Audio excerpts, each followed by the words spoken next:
Hey everyone, welcome back to another Explainer. Today, we're unpacking an 11-step wealth framework from financial educator Pushkar Raj Thakur. And honestly, it challenges pretty much everything we are traditionally taught about money. If you've ever felt completely stuck in the daily grind, wondering how the actual math of massive wealth functions, well, you are definitely in the right place. Let's dive in and see how this all really works. Because it's the ultimate question, isn't it? Is it actually possible to become a millionaire while working a standard 9-to-5 job? Now listen, we aren't here for fluffy, feel-good motivation today. We're looking at a practical, aggressive, mathematical reality. And the source material argues that, yes, absolutely, it is possible. But, and this is a big but, only if you're willing to make some radical shifts in your mindset, your skills, and your environment. So to understand how this all works, here is our 6-part roadmap for today.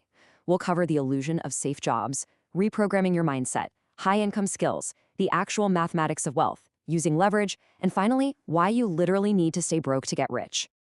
Okay, let's jump right into section 1, the illusion of safe jobs, challenging the norm.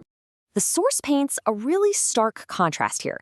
Take a highly respected government position, right? Like a top civil servant or an IAS officer in India. These jobs provide incredible security, tremendous respect in society, and you can live a very, very comfortable life. But the framework points out a really harsh mathematical truth. If your goal is to legitimately buy a Rolls-Royce and travel the world in luxury, an honest government salary just has a fixed ceiling. You literally cannot choose a path optimized for safety and mathematically expect to achieve limitless wealth. The math just doesn't math. You have to align your career choice with your actual financial goals. This whole illusion of safety perfectly ties into a really great anecdote from the source about a boxing coach. The host talks about taking his boxing coach to play cricket. Obviously, the coach struggled at cricket and got super frustrated, just wanting to get back in the boxing ring where he was the absolute master. The big takeaway here, people often pursue standard passions or skills and get incredibly good at them, but then they get frustrated when they don't get wealthy. Listen, being highly skilled at a normal job won't make you a millionaire unless you intentionally acquire specific millionaire skills. It's a completely different game. Moving right along to section 2, reprogramming mindset, curating your environment. Building wealth requires a totally ruthless curation of your environment. So I'm going to ask you directly, are you willing to cut off friends who constantly make excuses and just drain your energy? Are you willing to fix your social media feeds to stop showing you cringe entertainment and actually only show you educational content? True wealth building means utilizing literally every single dead minute. We're talking about listening to podcasts while you drive or even while you take a shower. Your mind must be constantly, consistently fed with high-value information. All right, section 3, high-income skills, asymmetrical returns. We're traditionally taught to pursue standard professions. Becoming a doctor or a lawyer requires years of intense study and heavy upfront investment. But the source contrasts this with zero investment, high-yield skills. Take a top real estate agent in a massive metro city like Mumbai, Dubai, or London.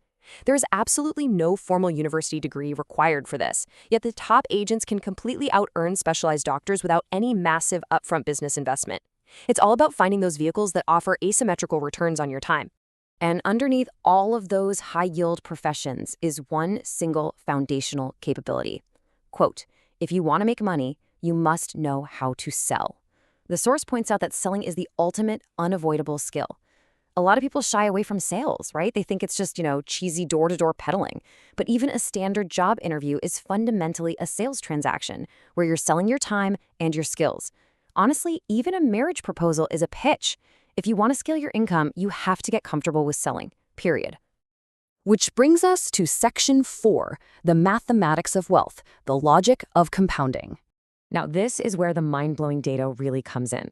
The source provides a back-tested example comparing a standard index fund, like India's Nifty 50 returning roughly 12%, to an AI-driven momentum investing strategy returning over 50% annually.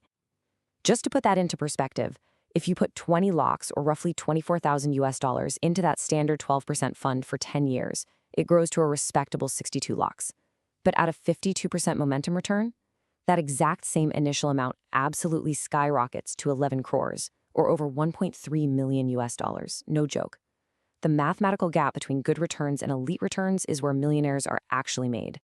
But here's the catch. To invest that kind of capital, you have to generate it first. The source breaks down the math of earning 1 crore rupees or 10 million rupees a year. If that's your goal, it breaks down to roughly 8 lakhs a month. So, I pose the question directly to you, just like the source does.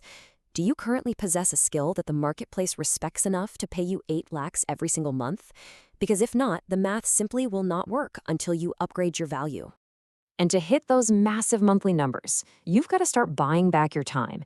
You literally cannot spend your hours on low-leverage activities. If you're out washing your own car or spending hours wandering around the grocery store, you are burning time that could be used to build that 8 lakh a month income engine. You have to outsource those small chores and free your mind to focus solely on high-value tasks. It's an absolute game changer. Let's look at Section 5, Using Leverage, Accelerating Wealth. Now, average financial advice tells you to avoid all debt, right? Just run away from it. But ultra-wealthy families use it to build absolute empires. Imagine buying a property for 5 crores. You only put in 2 crores of your own cash and take a 3-crore loan from the bank. Over 3 years, let's say the property value jumps to 15 crores. You sell it, pay back the bank, cover the interest, and you pocket a clean 10 crore profit, having only ever risked your initial 2 crores. That right there is good debt.